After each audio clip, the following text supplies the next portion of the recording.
Je vous recommande la boutique La Londoloise, c'est Judith Londolé. Si vous voulez être classe, chic, être habillé, être admiré. Parole de Mopao Mokonzi.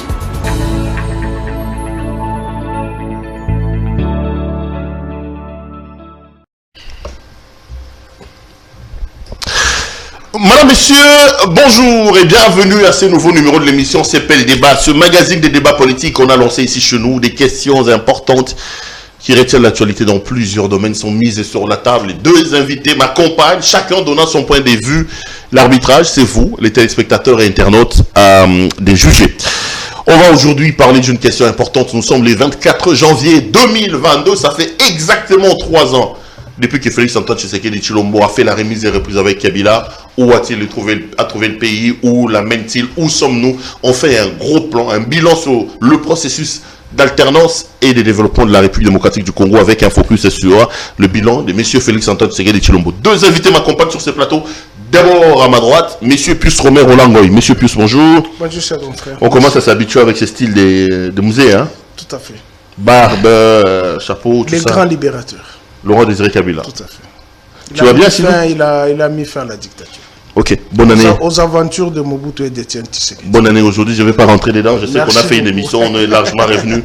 Toi et moi, on ne voit pas les choses de la même manière sur la question de Laurent Désiré Kabila. Oui, tout à fait. J'ai toujours dit qu'il faut s'arrêter sur lui, mais de là à faire de lui héros national, c'est exagéré, c'est trop. Pour Parce moi, que c'est cet un homme-là, héros. il ne mérite pas ce titre-là pour moi. Bon, on est en démocratie. Pour débattre avec vous, à ma gauche, M. Cyril Kanangila. M. Kanangila, bonjour. Bonjour, c'est Belle. Bonjour, comment ça va? Je me porte. Ça fait plaisir de te revoir, cher ami. Je suis très content, mais on veut à Pius Romain. Ancien journaliste. Oui, je suis aujourd'hui membre d'un parti politique. Porte-parole même de CNC. Dont je suis porte-parole. Mon parti, c'est le Congrès national congolais qui se porte bien.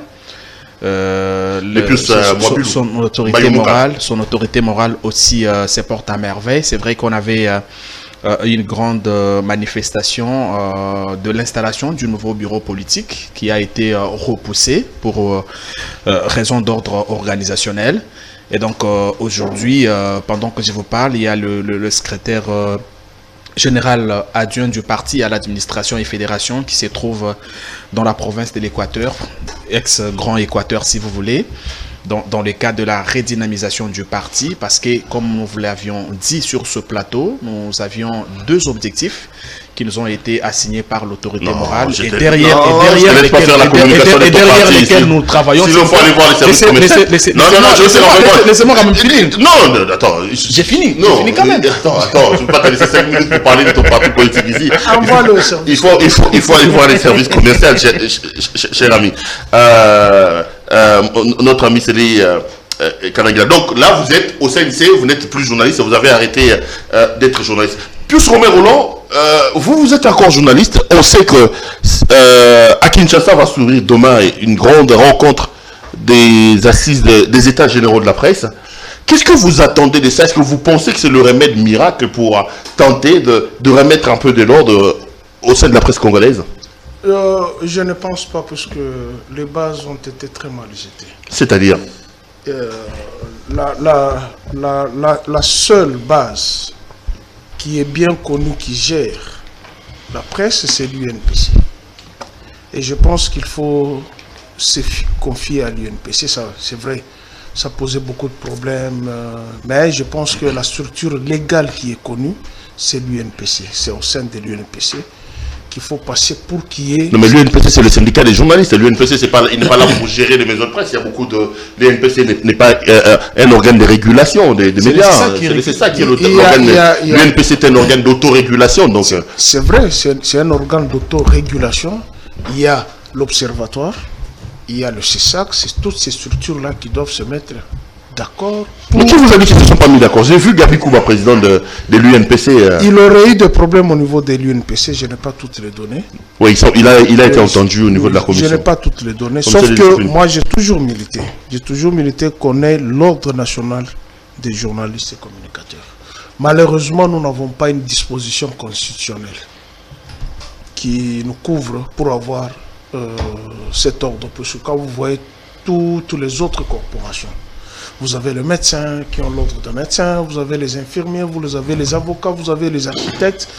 Il n'y a qu'au sein de la presse où on trouve même ceux qui ont fait la section bois et forêt. Il suffit tout simplement de prendre un papier, un stylo, il écrit, il devient journaliste. Et ça pose de très sérieux problèmes. Et aussi le renouvellement de la carte. Moi, je n'ai jamais été d'accord, je l'ai dit plusieurs fois dans les séminaires, je dis, il faut arrêter de renouveler la carte chaque année. On en a plus de 10, moi j'en ai plus de 10 ou 15 cartes.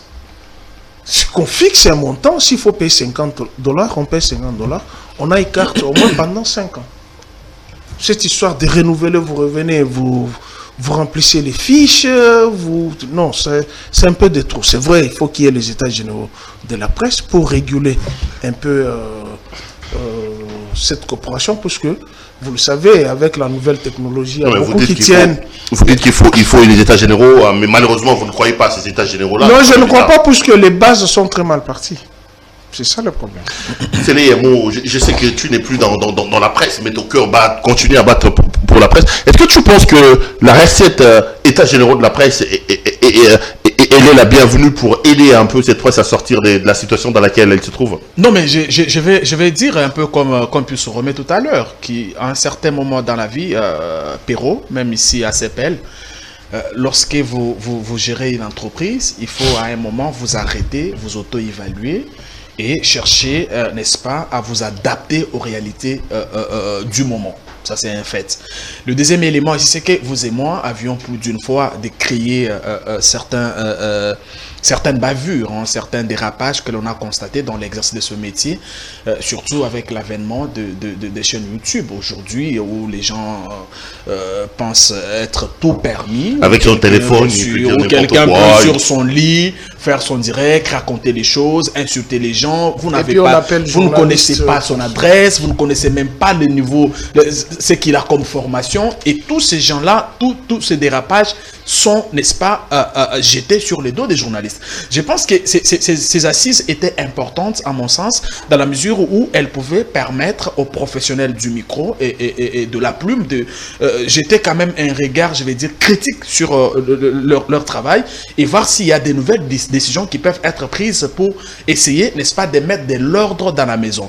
Malheureusement, lorsque vous avez certains journalistes professionnels qui ne se retrouvent pas dans ce qui est en train d'être fait aujourd'hui comme, je vais dire, ce qui est en train d'être organisé comme états généraux, déjà ça pose énormément de problèmes. Ça signifie que nous sommes très mal partis pour que les résolutions issues de ces assises n'engagent pas, ne concernent pas certaines personnes. Parce qu'à entendre plus tout à l'heure, il n'est pas le seul. J'avais déjà suivi certains journalistes qui disent ne pas se reconnaître dans ça, qui ont même dit qu'il y en a même qui disent que l'UNPC doit... Et donc, je pense que ça pose problème. Il revenait au président de l'UNPC de s'arrêter, de convoquer ses collaborateurs et chercher, n'est-ce pas, à regarder dans la même direction, exhiber le même pas de danse quant à cette organisation, de manière à ce que les résolutions puissent concerner tout le monde. Maintenant, je ne suis pas d'accord avec Pius quand il définit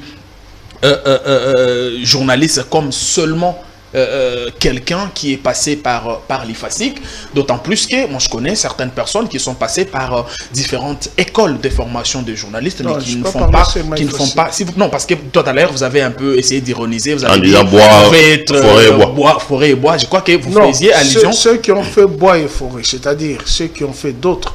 C'est de ça que je parle, oui, d'autres facultés qui ne relèvent ni de la communication. C'est de ça que je parle justement. C'est de ça que je parle justement. J'étais en train de dire que... donc vous ne serez pas dérangé qu'un diplômé de forêt et bois devienne journaliste. Je connais des grands journalistes chez RFI, chez France 24, qui ne sont pas passés par des écoles de journalistes, mais qui font, s'il vous plaît, mais qui font du bon travail dans le respect de l'éthique et de la déontologie journalistique. Moi, je pense que le problème ici, il faut juste qu'on soit sérieux. On peut avoir fait les droits, on peut avoir suivi une autre formation, mais à partir du moment où son cœur bat pour les journalistes, vous l'avez dit, il y a une formation qu'il faut suivre. En ce moment-là, vous allez exercer ce métier-là en respectant, n'est-ce pas, les règles. Mais maintenant là, les journalismes, c'est comme un champ de patates où chacun peut entrer quand il veut, raconter ce qu'il a rêvé la nuit, et donc ça fait des ordres et ce n'est pas une très bonne chose. Allez, j'aimerais, s'il vous plaît, j'aimerais remercier les Quinois qui ont répondu à l'invitation du pasteur Paul Mukendi. Toi, tu rends au service S'il commercial. vous plaît, s'il vous plaît. Qu'est-ce qui vient Non, mais vous savez qu'il y a une conférence biblique qui a été convoquée, si vous voulez, appelez-moi les directeurs dans ce commerciaux de pays. télévision. D'abord Showbuzz, Appelez-moi les directeurs ensuite Pullman Hotel. Cette conférence n'a pas été, ne s'est pas tenue parce que, comme je l'avais dit la dernière fois sur ce plateau, le message que cet homme de Dieu a amené à Kinshasa dérangeait certaines personnes.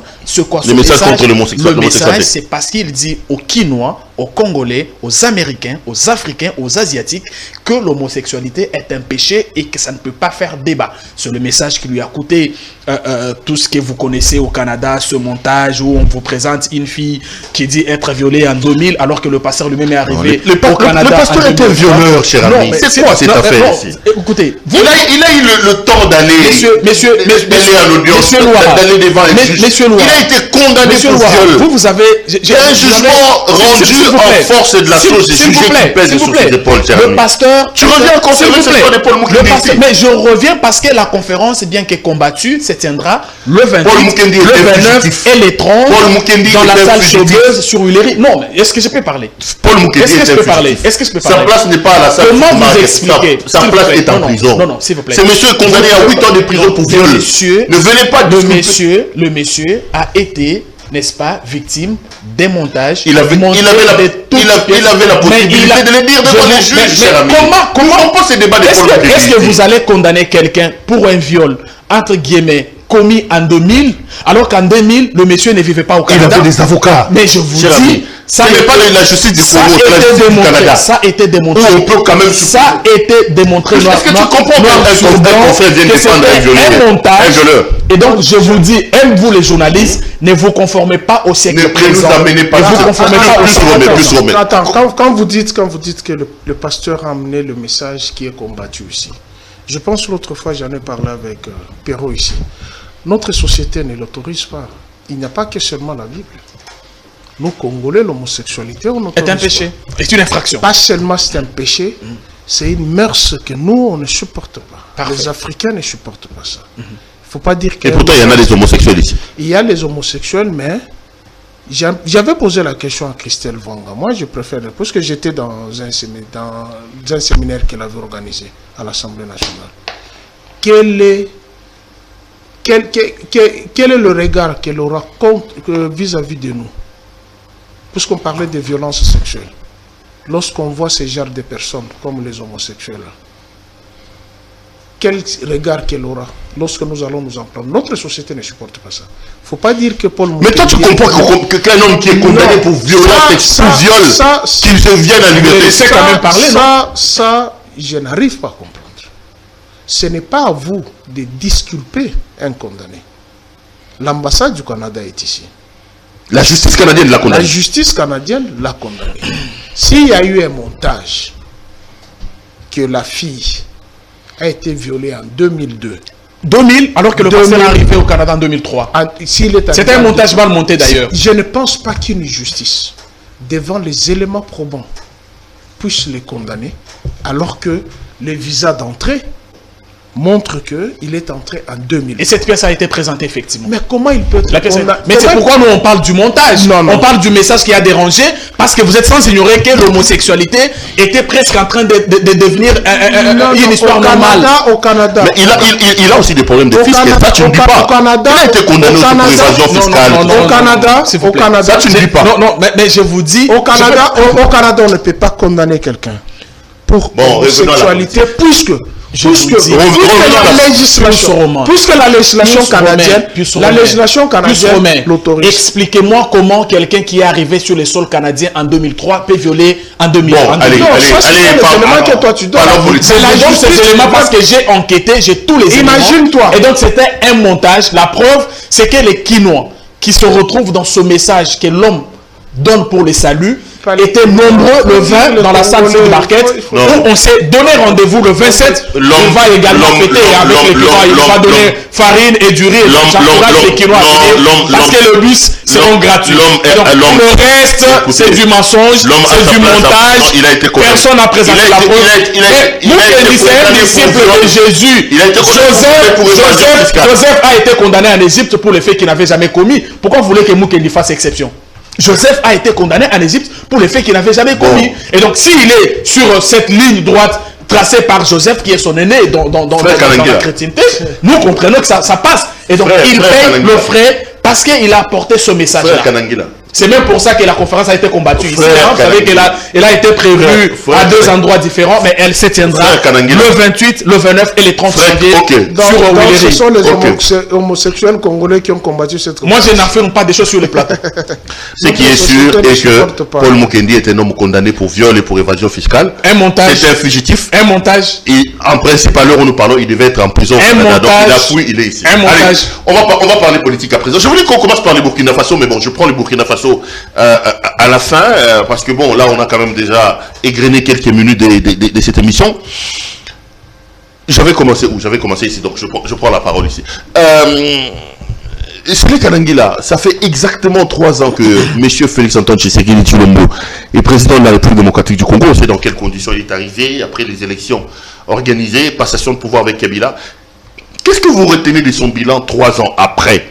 Est-ce que tu penses qu'aujourd'hui, on doit être fier d'avoir obtenu cette alternance avec M. Tshisekedi au pouvoir? Est-ce que tu penses qu'aujourd'hui on stagne ou on est en train d'avancer? 5 minutes pour ça. D'abord, je commence par dire que l'alternance, ce n'était pas un cadeau que quelqu'un a donné au peuple congolais. Ce n'est pas l'œuvre de Kabila qui est présenté aujourd'hui comme père de l'alternance. C'était une exigence constitutionnelle. Tshisekedi aussi fera ces 2 mandats. Il quittera le pouvoir après ces 2 mandats, non pas parce qu'il le veut, mais parce que notre loi fondamentale les lui oblige. Et donc, je note ici que l'alternance est arrivée parce que notre constitution du 18 février 2006, si je ne raconte pas des bêtises, demande à chaque chef d'État de faire c'est pas un don de Kabila. Et de partir. Non, vous parlez du don. Vous pouvez consulter les dictionnaires et définir ce qui peut être qualifié, pris comme un don. Ça, c'est pas un don, c'était une exigence constitutionnelle. Ça, c'est le premier élément. Le deuxième élément, maintenant, c'est que nous avions connu beaucoup d'administrations. Moi, je ne vais pas parler en termes de régime. Après l'indépendance, nous avons Kasavubu qui fait, je crois, 4 ans. Il part, Mobutu vient, il fait 32 ans. Afdel vient, Mosé fait 4 ans. Joseph vient, il fait 18 ans pratiquement. Donc, Afdel a fait pratiquement 22 ans de règne. Et quand vous faites, vous partez vous passez en revue ces différentes administrations, vous verrez qu'il y a des antivaleurs qui ont été pratiquement érigées, pratiquement qui étaient devenues des choses normales. Quand vous prenez les 32 ans de Mobutu, il est même allé très loin pour dire Yibandambu, Kotsandambu. Ça veut dire que détourner voler était un fait normal. C'était un fait normal. Parce que le chef de l'État a même dit Yibatandambu, Tikandambu. Et vous verrez que la suite a été pratiquement la même. Nous étions dans une situation où tu peux voler, tu peux détourner, tu peux insulter. Vous avez connu les gens dans ce pays qui vous ont dit insulter. Si quelqu'un t'insulte, toi aussi tu peux insulter. Parce que donc, pendant ces administrations-là, tu peux tout faire pourvu que tu ne touches pas au pouvoir du président fondateur. Ou à l'autorité morale. Ou à l'autorité morale. C'est comme ça que vous avez vu certaines personnes prendre l'argent au FPI, prendre l'argent de la SNEL. Vous avez vu un professeur dans ce pays lister les criminels économiques, déposer à mon et due forme les dossiers à la défunte Cour suprême de justice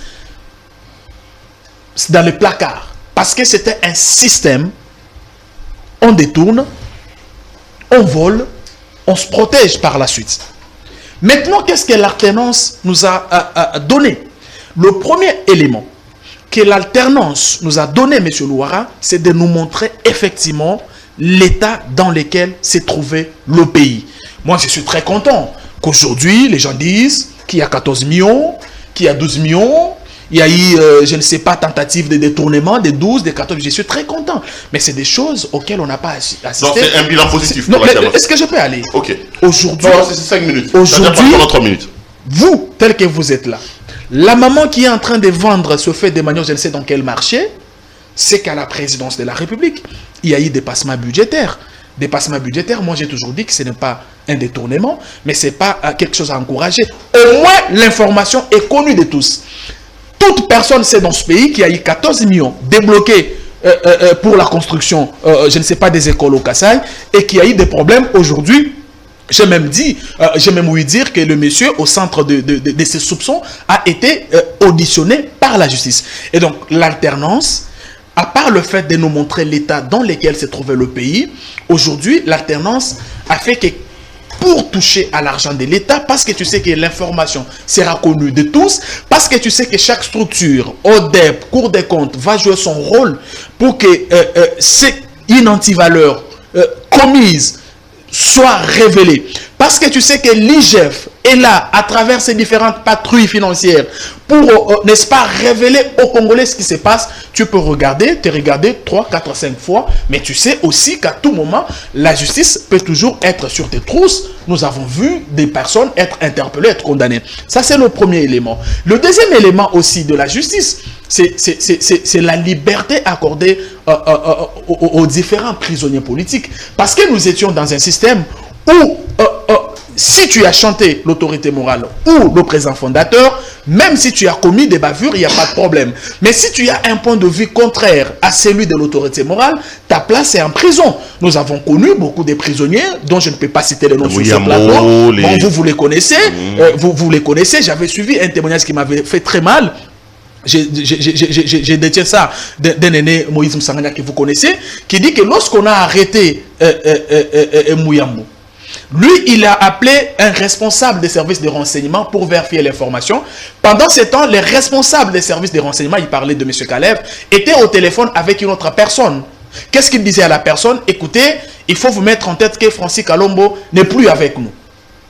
Un responsable des services de renseignement. Et quand vous lisez aussi la lettre qu'il a écrite, sa longue lettre écrite au soir ou après, au lendemain de la passation pacifique du pouvoir au Congo, vous comprenez que nous étions dans une situation où les responsables de sécurité censés être au service de la nation étaient au service des hommes forts. Et donc l'alternance a mis fin à cette pratique.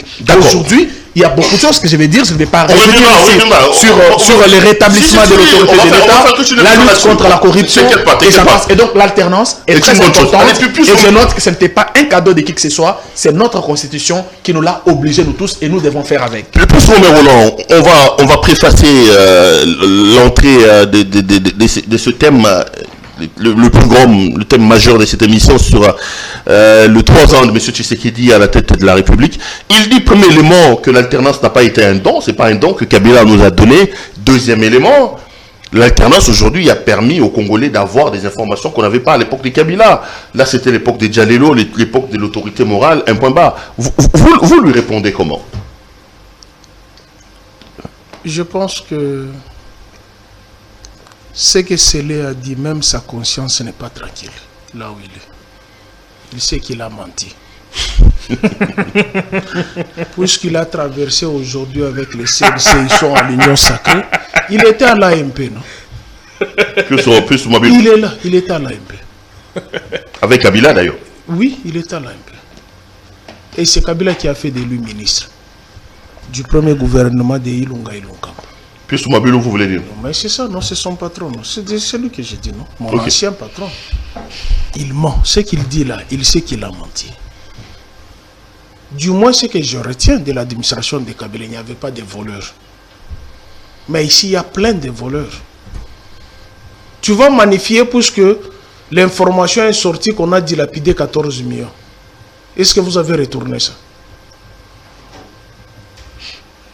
Tu parles de certaines personnes qui ont pris l'argent, la SNL. Je sais que tu veux parler de Bochab. Moi, je ne cite pas les noms des gens. Oui, c'est l'information qui a été connue. Heureusement, j'étais avec lui au ministère de l'Intérieur. Même les fausses communes, c'est une fausse imagination de Kadioche à l'école. J'étais avec lui au ministère de l'Intérieur. Nous avons sillonné les morgues pour aller prendre les cadavres. Vrai ou faux? Il est là, témoin. Mais l'information est sortie de la 10e rue, qui avait des fausses communes sur la tête de Bochab. Moi, je parle des choses qui sont... L'information sur les 32 millions de Bochab. Il y a un procès et Bochab Il y a eu un procès et Bochab a été déclaré innocent. Tout à fait. Il a été... D'abord, Kabila lui a dit de démissionner, oui.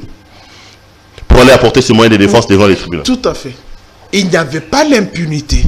Il y avait une administration juste. Mais ici, vous avez trop de clameurs publiques. Vous avez lu les derniers éditos de la Libre Belgique. Les montants qui sont sortis là-bas vont te donner la migraine. N'ose même pas parler de ça. Moi, je veux parler des bilans. Secteur par secteur. Mais quand il dit c'est pas un cadeau que Kabila a donné, là, tu réponds quoi? Mais qui est l'architecte? Les Rossi Mukendi sont quand même morts pour ça, les Thérèse Kapanga. L'autre fois, je vous ai dit ici, Karine Lokose est condamnée. C'est qui qu'on a tué ici dans les locaux de la police? Olivier Mponga. Hier, on a tué un chauffeur. Tu sais ça? Oui, on a tué un chauffeur qui manguiste par rapport. Donc c'est Chilombo. C'est Chilombo, non? C'est ça, s'il faut aller... Je viens de lire ça, il faut vérifier aussi qu'il y a le fils de notre confrère Mangal de la RTNC qui aurait été tué hier aussi par une balle. Vous savez Gauthier? Notre Gauthier confrère Gauthier. Oui. Il est où, finalement? On l'a retrouvé au cimetière de Kimbansek. Donc, il ne faudrait pas... Vivant, heureusement. Et heureusement vivant. Moi, je vais partir secteur par secteur. Si vous dites l'alternance n'a pas été un cadeau, oui. L'architecte de la Constitution, seul Kabila a battu campagne. Et à l'époque où vous étiez à l'AMP, vous avez battu campagne. Mais les autres n'ont pas accepté la Constitution. C'est ça la vérité. Les autres n'ont pas accepté cette Constitution. Mais toi, tu étais à l'AMP à l'époque. Vous avez battu campagne de cette Constitution. C'est ça ton argument. Mais oui, et Kabila disait... Développe ton argument. Oui, et Kabila disait... C'est de l'histoire, tu veux nier ça. Plus c'était avec Kabila, non? Je vais répondre. Oui, et Kabila disait, mon sort est réglé par la Constitution. Il le disait chaque fois dans ses discours sur l'état de la Allez, on va aller dans le bilan. Mais non, je vais aller secteur par secteur. Sur le plan politique, 3 sur 20. Toutes les institutions de la République ont été charcutées, achetées par le coût des billets verts. Même la Belgique en a parlé. Les palissades sont là. On a créé l'union sacrée qui n'est pas sortie des urnes. Politiquement, on ne peut pas dire nous sommes au rabais. Sur le plan social, zéro. Les impiodi sont arrivés. Nos 6 millions de dollars ont été dilapidés en Namibie. Et c'est fini, nous n'avons plus l'impiodi. Et socialement parlant, moi, je suis tout le temps ici, au moins par semaine ici. Aujourd'hui, tu as la grâce d'avoir au moins les courants. Non, c'est pas le courant. C'est pas le courant. Non, j'en ai pas. Heureusement. On tourne sur générateur. Heureusement. C'est le groupe. Ce sont les éléments qui lient au social. Il n'y en a pas. La diplomatie. Là où l'union sacrée s'est accrochée. Non, les pays... Sur orbite. Et sur... Non. Il a remis le pays sur la scène internationale. Le Congo de Kabila n'a jamais été isolé. Jamais. Nous avons accueilli la francophonie ici. Aubin Minako a été président de l'association... l'APF. L'APF. Assemblée parlementaire de la francophonie. Assemblée parlementaire de la francophonie. Marie-Ange Mouchobeko a représenté les droits humains à Genève. Nous avons reçu Kofi Annan ici. Nous avons reçu Ban Ki-moon ici. Dans ce pays. La CIRGL, nous l'avons piloté. La SADC, nous l'avons piloté. La CEAC, la Communauté des États économiques de l'Afrique centrale, nous l'avons piloté. 18 ans au pouvoir, comme vous le dites, 18 discours aux Nations Unies. Il faut faire la différence entre les comportements belliqueux et condescendants de la Belgique. Il a pris plus de temps. Tu vas récupérer. Qui n'a pas encore mis fin au deuil de la colonisation. Pensez que pouvait faire n'importe quoi. Donc, en clair, pour vous, le bilan de M. Tshisekedi est catastrophique. Il n'y a même pas un terme à le dire. Regarde devant chez toi ici. Comment est la route devant chez toi ici? Rien que chez toi ici. Comment est la route? Je t'ai dit, moi je t'ai magnifié aujourd'hui. Peut-être que nous avons les courants. Non, il n'y en a pas. Il n'y en a pas. sur le plan du tourisme, 20 sur 20. 117 voyages, sans aucun investisseur. J'attends l'Allemagne de l'Afrique. C'est ce qui est très important. Aujourd'hui, 24 janvier 2022, jour pour jour, 3 ans. Il reste exactement 730 jours. Demain déjà, il va rester 729 jours. Donc, même quand vous parlez des questions de si tu fais les rappels des non, c'est très important. D'ailleurs, on devrait les décerner. Le médaille de mérite. Il éveille la conscience des Congolais. Aujourd'hui, vous ne pouvez pas avoir un poste de responsabilité des institutions de la République sans passer par la voie électorale. Qui parle il a parlé pendant 8 minutes. Voilà. Je termine par son bilan aux Nations Unies et à la tête de l'Union africaine. 5 coups d'État. 5 coups. Vous faites de l'amalgame. Non. Quel amalgame? Il est président de l'Union africaine. Je vais vous répondre, monsieur Romain. Apaisez-vous. Tchad, Mali, Guinée, Burkina Faso, c'est quoi encore? Niger, 5 coups d'État. En un seul mandat.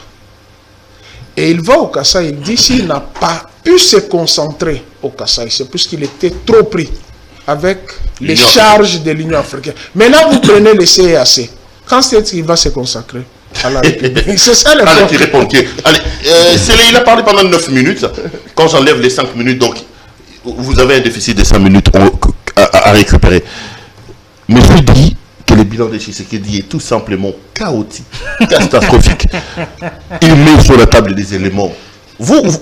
Qu'est-ce que vous en pensez? Non, mais vous savez, Perrault, lorsque je suis plus Romain, j'ai tout de suite pensé à la définition du discours politique tel que proposé par Patrick Charodo. Charodo définit les discours politiques comme étant une organisation transphrastique et une orientation. Mais il met en exergue des éléments pour comprendre le discours politique. 1. Son niveau intellectuel. 2. L'image, l'intention que l'on a de quelqu'un. Pour Pius Romain, à partir de l'image que lui a de Tshisekedi, tout ce que Tshisekedi fait est mauvais. Il n'a rien fait. Donc il est dans les discours politiques. Il est dans ça. C'est un peu comme on nous a dit, hein, même quand vous allez à l'école, si vous n'aimez pas un professeur, il vous sera difficile de comprendre son cours. C'est exactement ça. Mais le fait sur terrain, les éléments que je vais donner tout à l'heure vont nous prouver le contraire. Déjà, nous sommes tous, lui et moi, d'accord que l'alternance n'était pas un cadeau. Il ne m'a pas contredit. Je suis très content. Parce que c'est des discours que les gens propagent. Non, mais il a dit que c'est l'architecte. L'architecte, c'est quand même Kabila, non? S'il vous plaît. J'ai dit, l'alternance est une exigence constitutionnelle. Tshisekedi, dont nous, en tant que CNC, portons la candidature, fera ses 2 mandats. En 2028 déjà? Et il partira, bien sûr, ce sera notre candidat, président de la République. Le CNC a levé l'option avant tous les partis d'ailleurs. Les autres partis nous ont emboîté le pas. Puis Soumabilou l'a dit depuis longtemps et il avait justifié pourquoi. Il avait justifié le pourquoi de cette décision. Et puis il a cité Pius Soumabilou tout à l'heure, oui. Pius Soumabilou est un député national élu 3 fois dans une même circonscription qui a un contrat avec le peuple. Il était effectivement dans l'AMP à l'époque au nom de l'intérêt du peuple. Au FCC aussi. Et parce qu'il y a 2 gens qui pensaient prendre la nation en otage, il a même quitté le PPRD pour créer son parti afin de continuer ce combat-là. Le combat, parce que le CNC, nous, on prône une gouvernance axée sur l'intérêt général. Et lorsque le président Tshisekedi est arrivé, nous avons vu en lui ces soucis-là, nous l'avons accompagné et nous ne regrettons rien d'ailleurs. Nous allons porter sa candidature pour son 2e mandat constitutionnel. Je rappelle aussi qu'il n'était que député. Un député ne décide pas. Un député, si vous voulez qu'on fasse un débat autour de ce qu'a été sa production parlementaire, nous pouvons le faire. Si vous voulez aussi qu'on fasse un débat de ce qu'a été sa gestion à la tête du ministère de l'Urbanisme et Habitat, j'ai suffisamment d'éléments à mettre sur la table. Et donc, un peu de respect pour cet homme qui passe tout son temps à travailler pour l'intérêt général. C'est même le sens du slogan de son parti, l'homme au centre des actions. Parce que nous pensons que si on développe l'homme, parti, si on développe bilan de Tchilou, on va il n'est pas de bilan. J'en viens au bilan CPL. Déjà, il me surprend. Il dit tout à l'heure, il s'est fié à un article publié par le journal Le Soir, le journal belge, sur les bilans de Tshisekedi, là, ils vantent le journal. Mais il y a 2 médias qui ont mené des enquêtes ici sur Congo Hold Up. Là, vous avez dit que c'est des médias occidentaux qui n'ont rien à nous donner, qui en veulent à la vie des uns et des autres. Mais quand les soirs publient, à ce moment-là, il ne fait pas partie des médias occidentaux. C'est ça la contradiction avec nos frères. Ce ne sont pas des gens sérieux jusqu'au boutiste. Donc, le travail est bien lorsqu'on a parlé à mal de l'autre. Mais lorsqu'on vous parle du Congo Hold Up, là vous dites c'est des médias occidentaux, c'est des instruments au service. Là, bon, le point de vue que j'avais partagé d'ailleurs sur ce plateau, parce que moi j'ai toujours cru que les médias occidentaux sont les instruments au service de leurs patrons pour régler les comptes aux autres personnes à travers le monde. Maintenant, j'en viens au bilan. Déjà, il faut savoir, il faut lire la loi qui organise le fonctionnement de l'Union africaine. Un président de l'Union africaine n'a pas d'injonction à donner aux autres chefs d'État ou aux autres nations qui fonctionnent sur base de lois de leur pays. Est-ce que vous pouvez me regarder dans les yeux et me dire que les coups d'État qu'il y a eu à Biélorussie, je crois, Biélorussie, c'est à mettre sur la tête du président de l'Union européenne? Les coups d'État qu'il y a eu en Afghanistan, vous allez mettre ça sur la tête de qui? C'est des structures régionales, mais chaque pays reste indépendant. Et puis au Tchad, il n'y a pas eu coup d'État. Au Tchad, le chef de l'État est allé mourir au front. Ce n'était pas un coup d'État. Il faut avoir assez d'informations. Il faut avoir assez d'informations. Il n'y a pas eu coup d'État. Le président Déby est allé mourir au front. Et donc la situation était exceptionnelle. Je vous donne les éléments. Moi, je ne fais pas de la baladiffusion plus romaine. C'est ça la différence. Moi, je ne ramasse pas les choses sur l'Internet et que pour les développer sur la place politique. Moi, je mets sur la table les faits. Les faits sont là. Le premier fait, vous dites... devant ces pelles, les routes sont en mauvais état. Mais attendez. Toutes ces routes que nous avons à Kinshasa ont été construites par les Belges, pour la plupart. Quand vous êtes devant ces pelles ici, vous réalisez que la dernière fois qu'on a retouché cette route, date de plus de 40 ans. Cette route, la dernière fois qu'on l'a touchée, soit pour la réparer, doit dater de plus de 40 ans. La route ici. Vous, bien sûr. Et vous, bien sûr. Et vous avez mis 22 ans au pouvoir. 22 ans au pouvoir. Même pas un seul bateau de pêche. Les bateaux de pêche appartiennent aux privés. Nous étions dans une situation où les particuliers sont plus forts que l'État. Est-ce que vous ne savez pas que dans ce pays, il y a des gens qui ont plus d'argent que l'État? C'est ça le bilan. Vous ne savez pas que dans ce pays, il y a des gens qui ont plus d'argent. Alors, pour dresser le bilan de quelqu'un, j'ai toujours dit, il faut partir de ce qu'il trouve. Dans le secteur de pêche, il trouve quoi? 0 bateau de pêche. Il en a donné quoi? Très belle question. Ouais. Très belle question. En attendant l'arrivée des bateaux qui sont commandés, nous sommes dit, mais les Kinois doivent manger. C'est l'essence de ce contrat que l'on a signé avec la Namibie. Parce que ici, le problème, c'est lequel? C'est que dans le secteur, comme les secteurs de pêche, on ne trouve même pas un brick, on ne trouve même pas une fondation. Donc vous êtes dans l'obligation. En même temps que vous jetez les bases, vous êtes obligé de lever les murs. C'est comme ça que comme on n'a pas trouvé un seul bateau de pêche, on ne doit pas continuer à s'en plaindre. Qu'est-ce qu'on fait? En attendant l'arrivée des bateaux qui sont commandés, on signe un contrat chez les gens qui ont des bateaux pour qu'ils puissent nous approvisionner. Un contrat qui nous a rien apporté. Moi, je vous les concède. Hein. Qui a signé le contrat? Mais dans ce pays, les Kinois, dans cette ville, ont acheté 1 kilo de piodi à 2000 francs. Vous le savez. Et donc, c'est des choses, il faut aller mollo. Je suis dans le secteur de transport. Transco est créé en 2013. On nous a dit que la première commande, c'était 1000 bus, et puis le premier lot de 500 bus, et puis on n'a jamais vu le deuxième lot.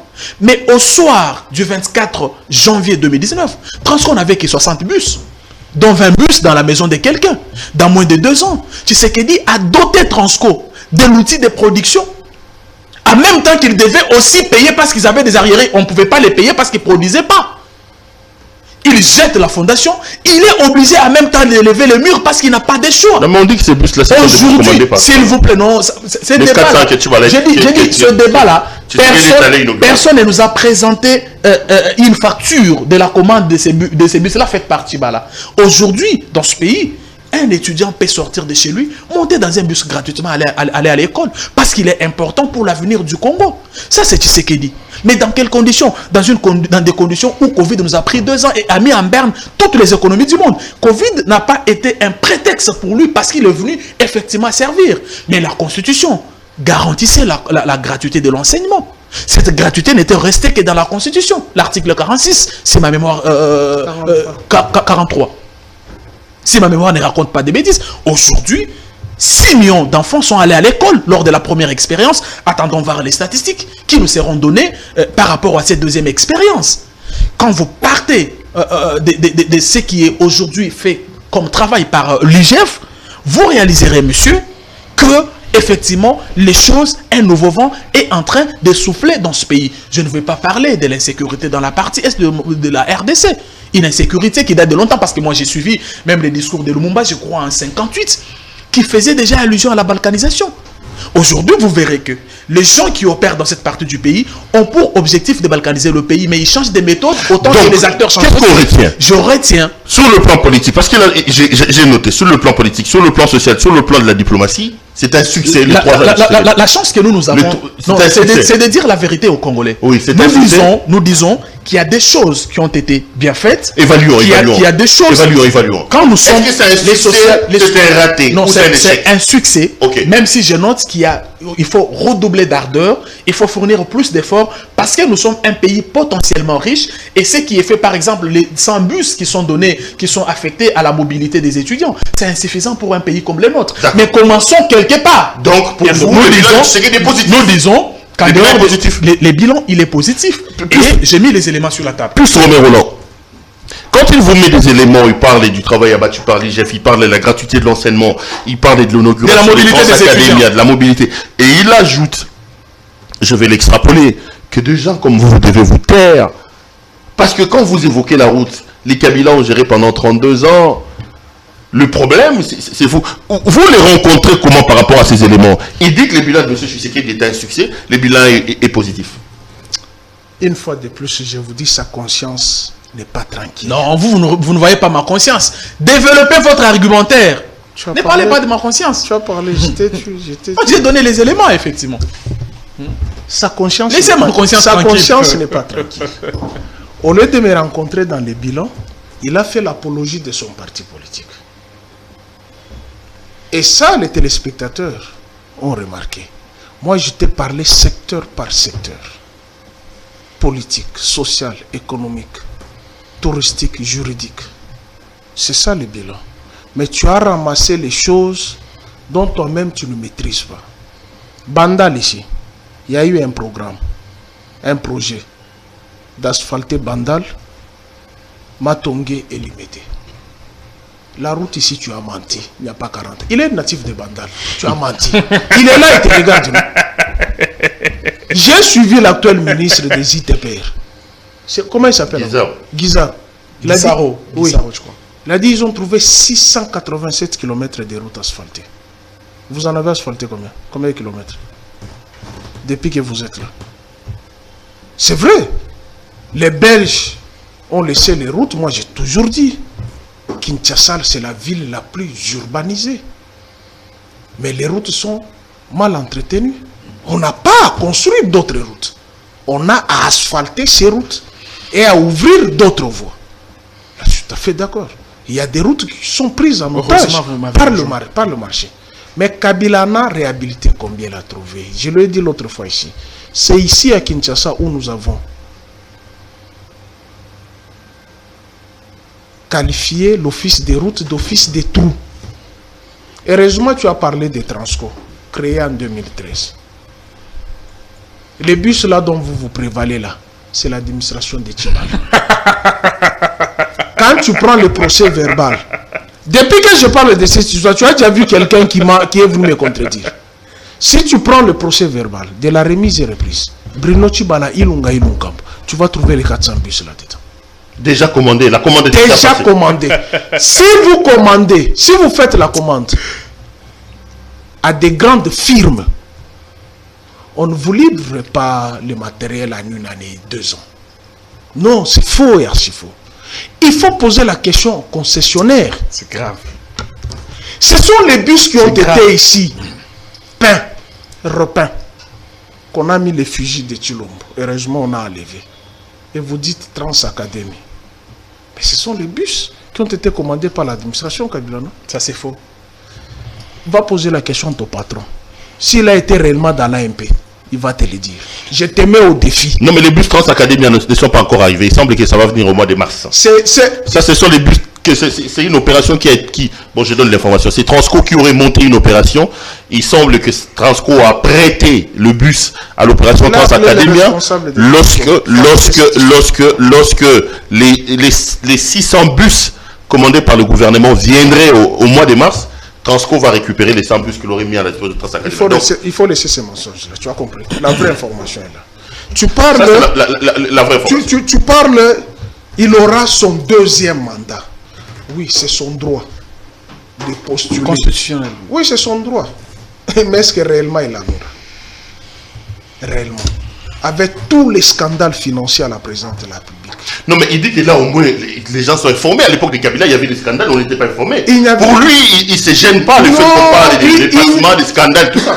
Il n'y avait pas de scandale puisqu'il avait une bonne administration. Il y avait les gens qui avaient la moralité. Non? Mais tous ceux-là qu'ils ont accusés chez Kabila, ils sont maintenant à l'Union sacrée. Pourquoi vous ne les chassez pas? Ils sont les voleurs, non? Toi, tu as entendu un ministre de l'administration Kabila dire que nous sommes des voleurs. Mais ici, il y en a qui a dit, il y a en fonction. Tu veux que je cite son nom? José Mpando. C'est lui qui a cité. Ministre de la Recherche scientifique. Oui. Tu parles de, entre parenthèses, Congo, DEP par rapport à ce qui reste. Moi, je n'ai jamais été friand de l'Occident. Hein. Mais vous avez évoqué les journalistes. Oui, vous êtes contre Non, s'il te plaît, suis-moi. J'ai évoqué cela. Parce que ce que ce journal a dit, nous le vivons ici. Nous le vivons ici. Nos médias en ont écrit. Mais Congo, DEP dont vous parlez là, tu entends qu'on parlait de ça? Tu entends qu'on parlait de ça? La RFI s'est essoufflée. Tu entends qu'on parlait de ça? Mais ça, nous vivons des scandales et des scandales. Tu parles de 14 millions ici. Depuis quand une école coûte 3 millions de dollars? 3 millions 800. 3 millions 800. Je te donne seulement l'exemple. Le train de vie du premier vice-président de l'Assemblée nationale, en 3 ans. Où est-ce qu'il a eu l'argent pour se taper ces luxes-là? Où est-ce qu'il en a eu? En 3 ans. Pour se taper ces luxes. Vous parlez de la gratuité de l'enseignement. 6 millions d'enfants remis à l'école. Mais ce n'est pas toi qui peux dire ça. Nous avons besoin de la qualité, pas de la quantité. Et devoir de mémoire, ça vous rattrape heureusement. Tchikap a répondu, il n'y a pas de gratuité. Tchikap a répondu, il n'y a pas de gratuité. Le gars là qui a dit je ne te voterai pas, tu connais son sort? Il a fait quoi? Porté disparu. Hein? Non, ça c'est des racontars. C'est vrai? Ça c'est des racontars. C'est lui qui a dit j'ai son numéro, je l'appelle. Je peux l'appeler en direct? Tu peux tu le connais? Tu peux l'appeler. Il peut appeler quelqu'un d'autre. Oh. Laisse-moi terminer. Laisse-moi terminer. Il parle. Arrêtez de mentir. Il parle de. Arrêtez de mentir. De la sécurité à l'est. Mon Dieu. Le Rwanda vous a dit tout ce que j'ai demandé de l'administration de Kabila. Je n'ai pas obtenu. Je l'ai obtenu. L'or des bâches est en train d'être raffiné au Rwanda. Vrai ou faux? L'armée ougandaise est venue chercher les ADF ici. Avec nos 10 milliards condamnés. Vous avez déjà récupéré nos 10 milliards. La dernière dotation de l'armée date de 2015. L'armée burundaise serait dans le sud Kivu aussi. Ça date de 2015. La dernière dotation date de 2015. Ça fait partie de votre bilan, effectivement. Écoutez, depuis 2015. Vous êtes arrivé. C'est quand même grave, là. Non, vous êtes arrivé. Quand vous dites que c'est grave, je vous donne... C'est gravissime. Non, vous savez même pas défendre. Non, écoutez. Lorsque vous dotez à l'armée la tenue, les munitions, les armes, ce n'est pas chaque année, il y a un délai. Il est parti en 2018, non? 3 ans après. Vous êtes là 3 ans, vous en avez fait quoi? Aucune botte. Même pas une botte, même pas le carburant. L'Ouganda est présent là-bas. Vous savez ce qui se passe dans le haut plateau des Fizi? Vous parlez de la sécurité à l'est. Faites attention. Hein? Nos frères de l'Est sont en train de vous écouter. Il ne faut pas vous magnifier. Vous avez fait entrer les Rwandais ici plus de temps. pour récupérer nos minéraux. Donc, Lors de... en clair, le bilan en 3 ans c'est son droit. C'est-à-dire en de 3 ans. postuler pour un second mandat. C'est votre droit de faire l'apologie pour rester dans les majors, dans les faits. Ce que tu dis là. Nikom Bikaï sera ici. Va te donner le prix. Non, ça c'est des... D'ailleurs, je les cherche pour un débat. Il va me fuir certainement. J'ai décidé d'arrêter son populisme à la télévision. Qu'il m'amène sa valise là, il va la brûler sur un plateau de télévision. Il va la brûler sur un plateau de télévision. Toi, tu es sûr. Aujourd'hui, là, tu peux aller acheter les kilos d'impiodes à 2000 encore, comme vous en avez fait le 1er janvier. Tu peux sortir. Regarde-moi dans les yeux. Tu peux encore sortir. C'est j'ai la parole? Bon. Oui, prends la parole. Il a pris plus de temps. Regardez, Puce Romain, j'ai toujours dit à la télévision, cher aîné, nous avons peut-être la chance seulement de passer à la télé, mais il y a des gens intellectuels qui nous regardent, peut-être qui ont étudié plus que nous, qui ont peut-être plus d'éléments que nous tous. J'avais dit sur ce plateau de Perrault Loira, quand cette histoire des Congo Dope a commencé, j'ai dit à Perrault que moi je n'ai pas confiance en ce gens-là. Je lui ai dit ça. Et que si Kabila a des problèmes, nous avons une justice ici pour s'en occuper. Nous n'avons pas besoin de suivre RFI ou je ne sais quoi. Mais vous savez pourquoi le feu s'est éteint? C'est parce qu'Alinguete est entré en danse pour dire à ces gens-là, effectivement, il y a une banque qui avait accepté de rembourser l'argent. Nous n'avons pas à aller chercher qui va rembourser l'argent derrière la banque. Non, attends, vous réaliserez, s'il vous plaît, s'il vous plaît, s'il vous plaît. Laissez-moi juste. Moi, ce qui m'étonne, c'est quoi? C'est que vous et moi disons la même chose. Que les médias occidentaux, c'est des instruments avec lesquels leur maître règle des comptes politiques à d'autres personnes. Mais quand tu mets sur plateau un journal belge, c'est là que j'ai pris cet exemple-là pour te l'opposer au fait. Mais en réalité, j'avais dit ça à Perrault, partout où je suis passé, moi je n'étais pas concerné par cela. Et donc, il faut comprendre cela. Vous évoquez un problème très important. Les Rwandais sont entrés sur notre sol. Mais c'est quelle est l'administration qui a donné aux Rwandais la tête de nos institutions dans ce pays? Dans ce pays, un Rwandais a occupé la tête de l'armée. Dans ce pays, un Rwandais a occupé le ministère des Affaires étrangères. Est-ce que vous savez que l'infiltration qui nous fait mal aujourd'hui est arrivée avec les nominations de ce genre-là? Mais c'était pendant que l'administration Puce Romain. Est-ce que vous... Non, moi je ne cite pas les noms des gens. Moi je mets les éléments sur la table. Aujourd'hui, ne versez pas les larmes des crocodiles. Vous semblez parler de nos frères de l'Est avec amour. Est-ce que lorsqu'on a placé à la tête de notre armée un James Kabarebe, qui par la suite est rentré chez lui, j'ai même vu son fils avoir, je ne sais pas, son certificat de fin de formation militaire ou quoi. C'était pour qu'il serve quelle nation? Est-ce que vous ne savez pas que quand vous allez dans la plupart de nos institutions ici, vous avez des Rwandais qui sont là, et la plupart sont soit au courrier entrant, soit au courrier sortant. C'est des bases qui ont été jetées par les nominations que vous avez eu à faire dans ce pays. Ce pays, vous l'avez laissé dans un trou profond. Très profond. Et puis vous parliez tout à l'heure de la diplomatie de Tshisekedi, qui serait un échec pour vous. Mais quand Tshisekedi prend les commandes, FMI avait résilié les contrats. Vous savez ce qu'il reprochait au Congo? La gabegie financière. Aujourd'hui, FMI est rentré.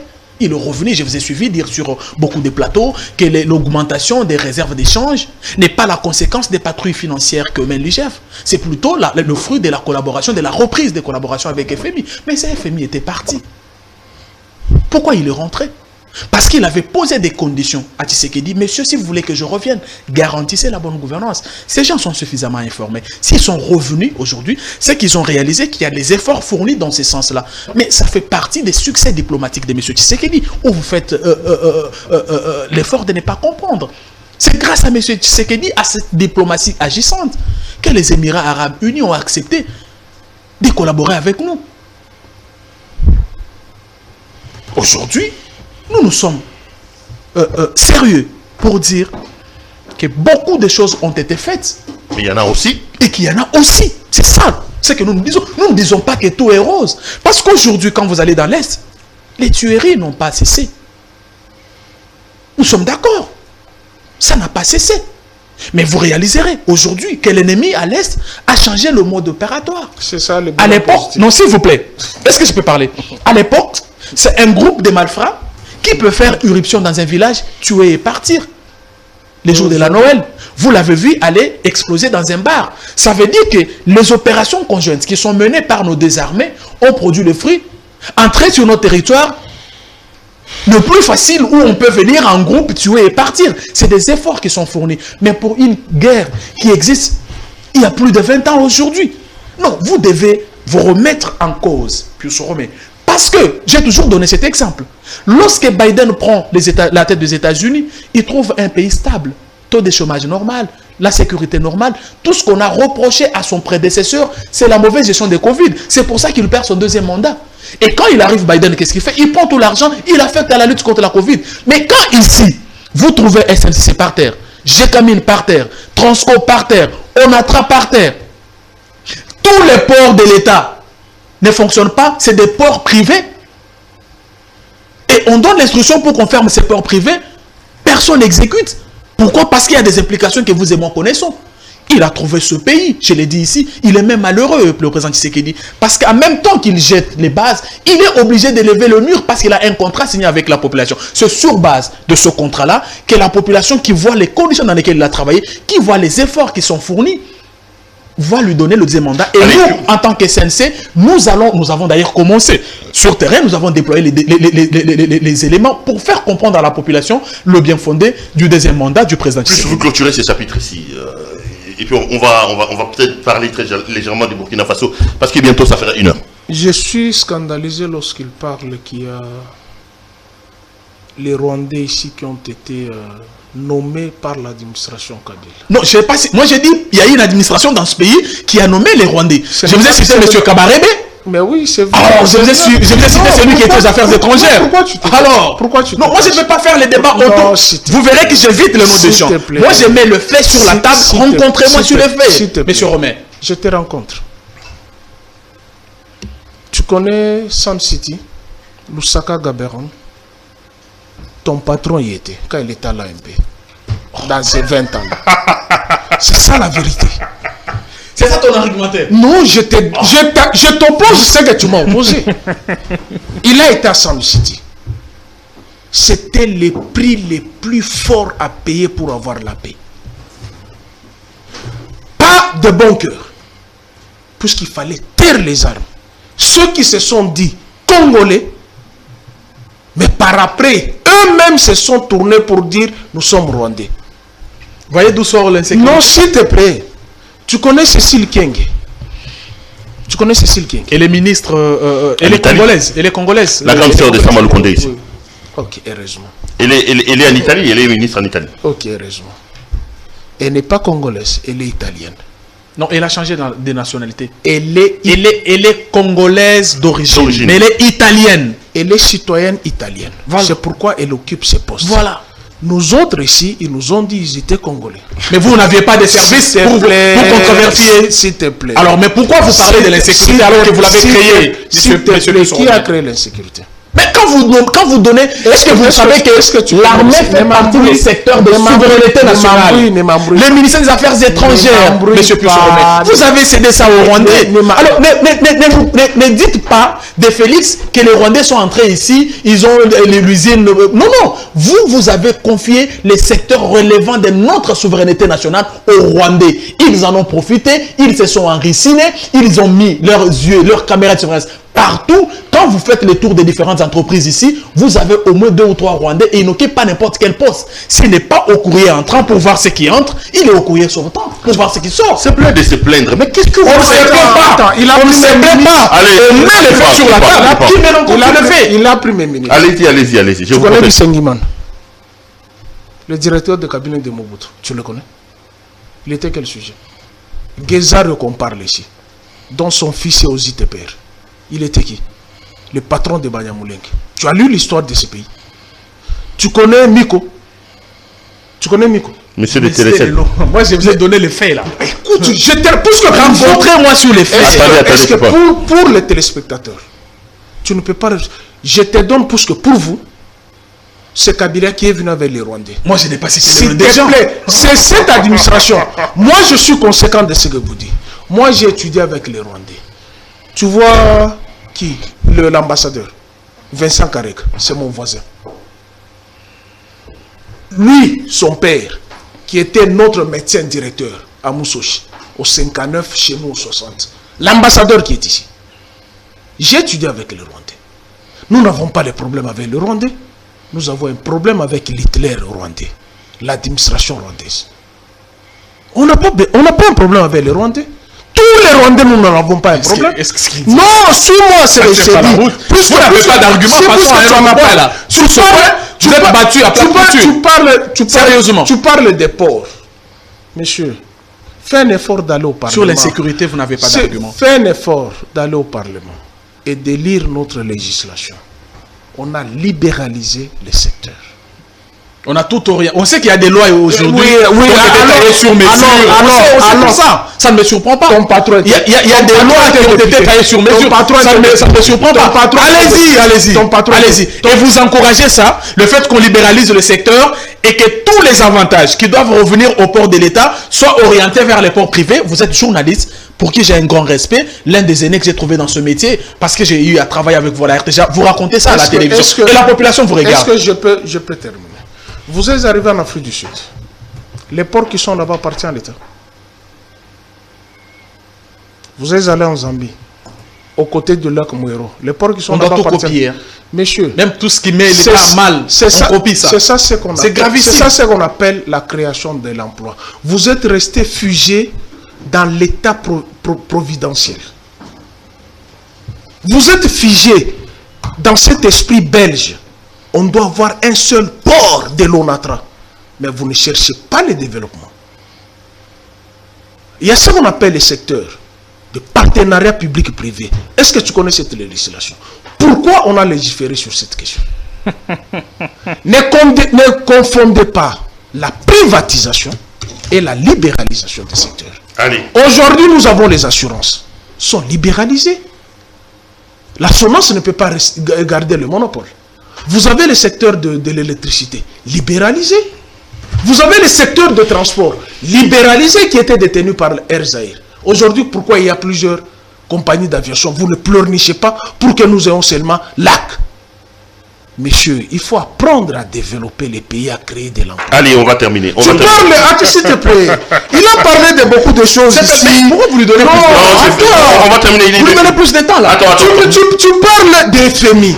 Cite-moi un seul État au monde qui a été développé par les institutions de Bretton Woods. Tous chassés en Amérique du Sud. En Asie, il n'y en a pas. Tous chassés. Les institutions de Bretton Woods, aujourd'hui, vous savez, notre dette relève de combien? Kabila a laissé 0 dette. Notre dette aujourd'hui relève de combien? La même dette que Kabila a payée avec Mouzitou. Près de 3 milliards. Nous avons payé 14 milliards. Le même père des actuels qui gèrent aujourd'hui, qui sont allés nous prendre cette dette aux institutions de Bretton Woods. Mais Kabila est resté sans dette ici. Vous parlez ici des Émirats Arabes Unis. Oh mon Dieu. Ils ont développé quoi?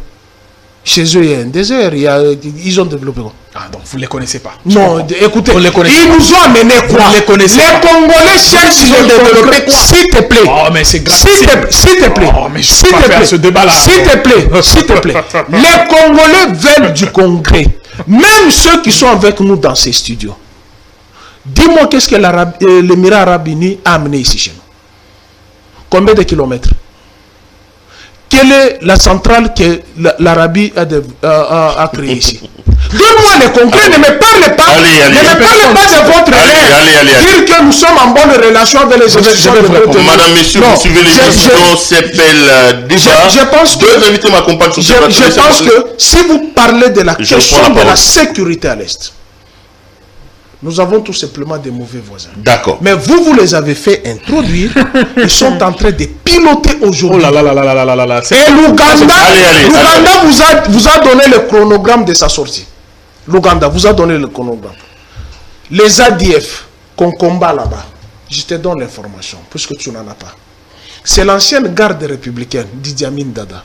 Idi Amin Dada a été défait, je pense, en 78. Si tu prends cette garde en 78, si elle pouvait avoir 30 ans, aujourd'hui, ce sont les vieilles qui ont 80 ans. Donc, c'est ce que Kabila a décliné. Allez, madame, monsieur. Les Ougandais, on les déverse chez nous et puis on les ramène en Ouganda. On va terminer cette émission avec un petit mot sur le Burkina Faso quand même.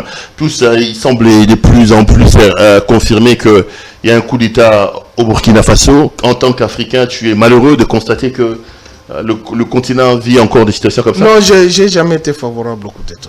Je te l'avais dit l'autre fois, c'est quand il y a eu coup d'État. En Guinée-Conakry. J'ai jamais été favorable au coup d'État. Pourquoi? Parce que le sang coule toujours.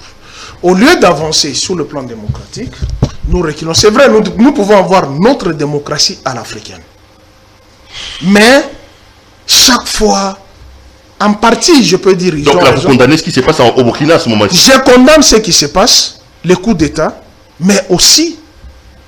Il faudrait que ceux qui viennent au pouvoir, beaucoup plus ceux qui viennent de l'opposition, qui promettaient monde et merveille, lorsque vous n'arrivez pas à répondre aux besoins sociaux de la population, l'armée ne peut faire que ce qu'il a fait au Burkina Faso. Moi, je ne suis pas partisan du coup d'État. Allez, mais c'est seulement... Non, pas au Burkina Faso, s'il te plaît. Non, mais je prends 30 secondes. Okay. 1 minute, c'est bon. Je note ici que Pius Romain déplore le fait qu'il y ait une usine au Rwanda pour, je ne sais pas, pour raffiner notre or. Oui. Mais il dit ici que c'était normal que des Rwandais occupent la tête de nos institutions parce qu'ils avaient menti. Ça suppose que l'administration à l'époque n'avait pas assez d'éléments pour comprendre que celui-ci ou celui-là n'a pas d'éléments.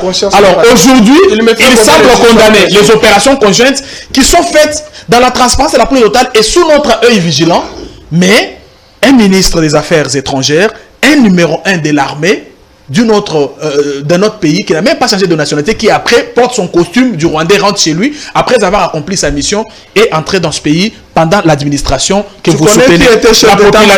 La population. Tu connais celui qui était chef d'état-major en Angola? Je te réponds d'antenne. S'il vous plaît.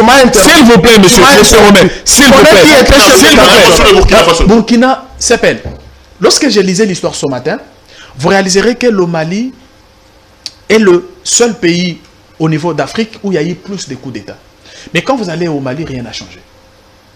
Rien n'a changé. Absolument pas. Vous êtes contre le coup d'État? Je suis absolument contre. Et je ne sais pas si les peuples africains savent ce qu'ils cherchent. Et donc, je condamne. Monsieur Kaboré est en train de consommer son mandat constitutionnel. Je pense que le mieux serait de le laisser finir son mandat. À la limite, l'affronter aux urnes si vous pensez. C'est son dernier mandat d'ailleurs. Son dernier. Oui, alors, je pense que ce n'est pas le cas. Allez, donc, madame, messieurs, l'émission est terminée. Je rappelle ce soir que notre émission, c'était CPL Débat. 2 invités m'accompagnaient. Puis Romain Rolango à ma droite. Merci cher confrère. Merci. Et Célé Kanangila. Merci également à toi d'être venu. Merci à vous. J'aimais les débats. C'était vraiment très civilisé. Il n'y avait pas de... Il n'y avait pas des envolées oratoires incontrôlées. Non, c'est puisque lorsque 2 intelligences se trouvent sur le plateau, même si nous avons des points de vue divergents, il y a le respect. Je t'ai toujours dit, moi quand tu m'appelles, je te pose toujours la question. Laissez nos téléspectateurs dire qu'il y avait 2 intelligences sur ce plateau. Parce que l'arbitrage, c'est eux. Allez, les amis, ça a été un grand plaisir pour moi de vous présenter cette émission. Retrouvons-nous demain pour un autre numéro. Bonsoir chez vous. Au revoir.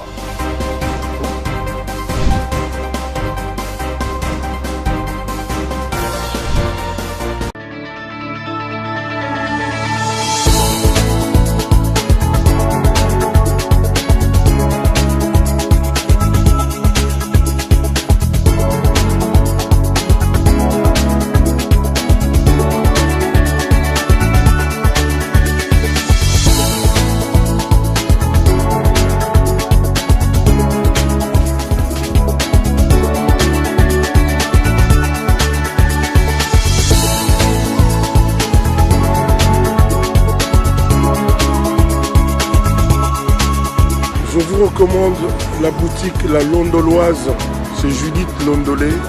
Si vous voulez être classe, chic, être habillé, être admiré.